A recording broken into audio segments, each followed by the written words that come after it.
Honestly, I didn't expect chapter 349 to go in this direction, but it turned out to be exactly the opposite, because if these spoilers are accurate, Nagi just pulled off one of the strongest comebacks in the entire history of Blue Lock, and at the same time, the chapter doesn't just feel like a Nagi moment. It feels like the whole manga is starting to quietly ask itself some uncomfortable questions. After looking completely burnt out, almost disconnected from football, he's suddenly alive again. He moves differently, runs more actively, is engaged in the game, and that's his truly terrifying side. When Nagi genuinely wants it, he's unstoppable. And that's exactly what we see here. He's not just surviving this trial, he's destroying it.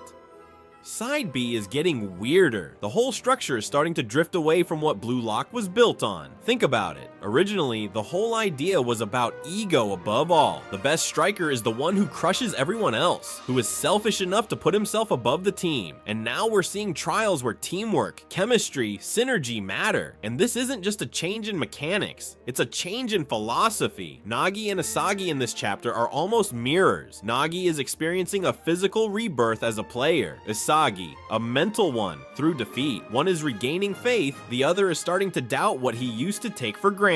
It's a strange connection, but it works. For the first time, it seems like the manga is allowing doubt in Ego's philosophy. It doesn't outright say he's wrong, but it asks, are his ideas on their own enough to create the ideal striker in modern football? And finally, the biggest theory. The entire Side B project exists so that Ego himself can reevaluate his program, because maybe the lesson isn't that Ego wins or that team wins. Maybe the lesson is that the true striker of the future needs both. And if that's the case, Asagi's doubts become far more important than they seem right now. What if this isn't a story about Asagi proving Ego right, but a story about him creating his own version of Ego, his own theory of football, his own answer to the question Blue Lock has been asking since the first chapter? And the more I think about it, the more I believe it. Let me know in the comments what you think, because chapter 349 feels like one of those that will look even more important in retrospect, especially if Nagi's comeback is just the beginning, not the climax. And if Side B is really rewriting Blue Lock's rules from the inside, then chapter 350 might turn out to be even crazier.